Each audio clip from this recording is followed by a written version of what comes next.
Hypertension और diabetes, ये दो चीज़ें तो कश्मीर में बहुत कॉमन है। बिल्कुल। और हाइपरटेंशन ऑलमोस्ट हम every second individual is suffering from hypertension and every third fourth individual is suffering from diabetes. तो हम इतने ज़्यादा वल्नरेबल तो ऑलरेडी बन चुके हैं, तो क्या हमें पहले रूट को ठीक करना है या वो हो गया तो हो गया, हम आगे जाके काम करें? वही है कि लाइक ये कुछ ऐसी इलनेसेस हैं, डायबिटीज, हाइपरटेंशन, हाइपोथायरॉयडिज्म, ये कुछ ऐसी इलनेसेस है जिनको बहुत कॉमन है और हम उनको कंट्रोल कर सकते हैं। अच्छा। हाँ, अगर हम उन पे अर्ली अटेंड करें तो हो सकता है कंट्रोल, बट स्टिल हमारा ब्रेन का जेनेटिक ऐसा है कि हमें नहीं पता चल सकता है कि कौन वल्नरेबल है कौन नहीं, किसको हो सकता है किसको नहीं हो सकता है। अगर फैमिली में 2 भाई हैं, जरूरी नहीं है कि दोनों को डायबिटीज हाइपरटेंशन है, दोनों को होगा, एक को हो सकता है एक को नहीं हो सकता है। अब इसके अलावा और बहुत सारे पॉजिटिव फैक्टर्स हैं, उनमें यूजुअली देखेंगे जो आइसोलेशन का है। ओके। अगर हमने देखा कि कोविड के बाद जो ये डिमेंशिया की रेट्स हैं या जो डिमेंशिया के जो फीचर्स हैं ये बहुत ज़्यादा बढ़ गए। हमने देखा कि जो घर में कन्फाइनमेंट हो गई, आइसोलेशन हो गया, न्यूक्लियर फैमिलीज है, तो ये यूजुअली होता है कि 60 ईयर हो गया इंसान हमारी सोसाइटीज़ में, वंशुस रिटायर गो तो मिशवा घर भी होने, मुझे घर में बैठना है, वंश घर कून रटूं। तो घर वाले भी क्या होता है, घर वालों का अप्रोच ऐसा होता है कि एमिशुनमाइन इजादुन कुन तरीकों, सो फिजिकल इस्तन, सो सोशलाइजेशन इस्तन, सो कौन गस्तन गसुन आसे, मस्जिद जाना होगा, बाहर सब्जी लाने जाना होगा, इससे में ज़बान कि आप घर में रहो, आप बाहर नहीं जाओ, ठीक है। और केयर करते हैं, हम उनके लिए प्रॉब्लम क्रिएट कर रहे हैं, हम केयर करते हैं, बाहर गए तो लग जाएगी, बाहर कोई कुछ नुकसान ना हो। बट बेसिकली क्या होता है कि दिस आइसोलेशन, लोनलीनेस, ये क्या काम करते हैं, ये एक फैक्टर बन जाते हैं जो इनके ना इस चीज़ का प्रीडिस्पोजिंग फैक्टर बनते हैं। मानिए अगर आग लगी है थोड़ी सी हल्की सी, तो इसमें पेट्रोल का काम कर लेता है, तो उसकी वजह से जो डिमेंशिया है ये प्रीडिस्पोज होता है और ज़्यादा बढ़ जाता है। तो ये जो फैक्टर्स हैं अलॉन्ग विद जो हमारे बॉडीली फैक्टर्स हैं, इलनेस फैक्टर्स हैं, अगर हम उनको देखें, उनको देखने के साथ साथ हमें ये भी देखना है कि और कोई फैक्टर जो सोसाइटी में है, वो सोशलाइजेशन का है, वो स्ट्रेस का है, वो हमारे रिलेशनशिप्स का अगर कोई इशू है, so we have to attend those as well.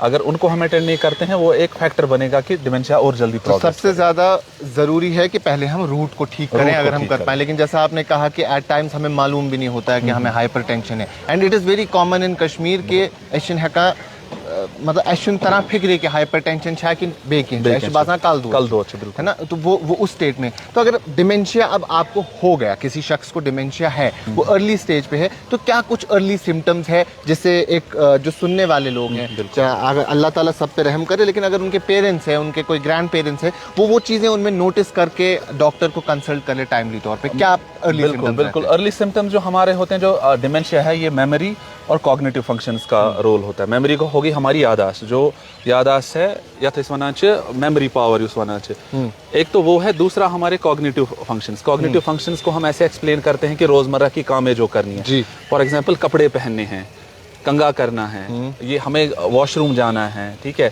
हमारा कोई रिश्तेदार घर आ रहा है उसका नाम रिकॉल करना है।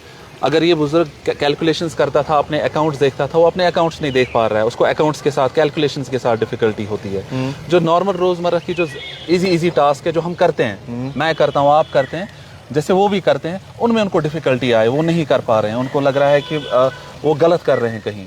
कोई अपने जैसे रिलेटिव्स आते हैं, यूजुअली कहते हैं कि अगर कोई आता है वो कहता है कि मुझे चोन नाव याद पेवान कीन, या कोई कश वनान कि मजान खा, या जो बुजुर्ग होता है मैं जान वज तो वनान बजान शक्ल तो मगर नाव चुन याद पेवान की। तो हमें देख लेना चाहिए जो सबसे this is a symptom. Okay, ये सिम्टम है। यूजुअली अगर आप उनसे पूछेंगे 50 साल पुरानी दास्तान कि आप कहाँ काम करते थे, उसमें क्या हुआ था, जो पुरानी मेमोरीज है they are almost intact in dementia people.